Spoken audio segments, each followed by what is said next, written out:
एक बूढ़ी माँ की कहानी कैसे दूसरों के साथ अपनी खुशियाँ बांटती है।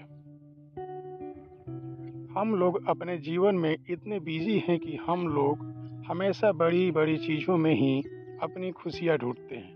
हम लोगों को खुश रहना चाहिए, चाहे वो खुशियाँ छोटी हो या बड़ी। आज की कहानी आप लोगों का दिल झकझोर देगी। मीना अपने कस्बे से अकेले ही शहर की तरफ नौकरी करने जाती थी। वह एक स्कूल में टीचर थी और बहुत ही लगन से काम करती थी। वह कभी भी शहर के माहौल में नहीं रहती थी। इस वजह से कभी-कभी वो परेशान हो जाती थी। जब वह अपने जॉब से अपने घर जाती थी, तो रास्ते में एक बुढ़िया अमरूद बेचती थी। वह बहुत ही बूढ़ी थी। एक दिन मीना उसके पास गई और बोली, अम्मा 1 किलो अमरूद देना। मीना को देखकर बूढ़ी माँ की आंखों में चमक आ गई।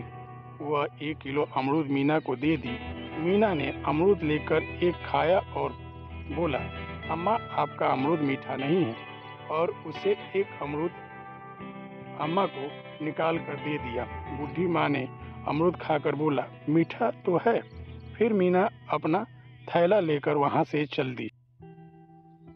अब हर रोज मीना का यही काम था, 1 किलो अमरूद खरीदना और फिर बोलना अमरूद मीठा नहीं है।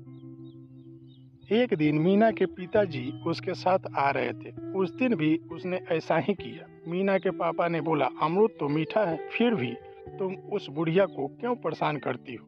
इस पर मीना ने बोला, बूढ़ी अम्मा बस अपना अमरूद बेचती है, वह नहीं खाती।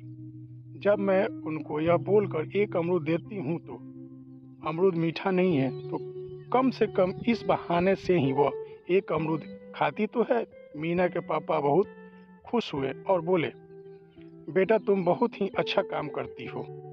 बूढ़ी अम्मा के बगल में एक लड़का जूस बेचता था। एक दिन वह आया और बोला, अम्मा ये क्या, आप हर रोज एक अमरूद उस लड़की को फालतू में दे देती हैं। इस पर अम्मा ने बोला, बेटा वह हर रोज मेरे अमरूद को बुरा बोलकर एक अमरूद मुझको दे देती है। उसको पता है कि मैं अपना अमरूद नहीं खाती, इसलिए मैं उसको एक अमरूद फालतू दे देती हूँ। वह लड़की बहुत ही प्यारी है। अम्मा की यह बात सुनकर लड़का सोच में पड़ गया। इस कहानी से हम लोगों को यही सीख मिलता है कि खुशियाँ दो और खुशियाँ लो। अगर आपको कहानी अच्छी लगे तो शेयर करना मत भूलना।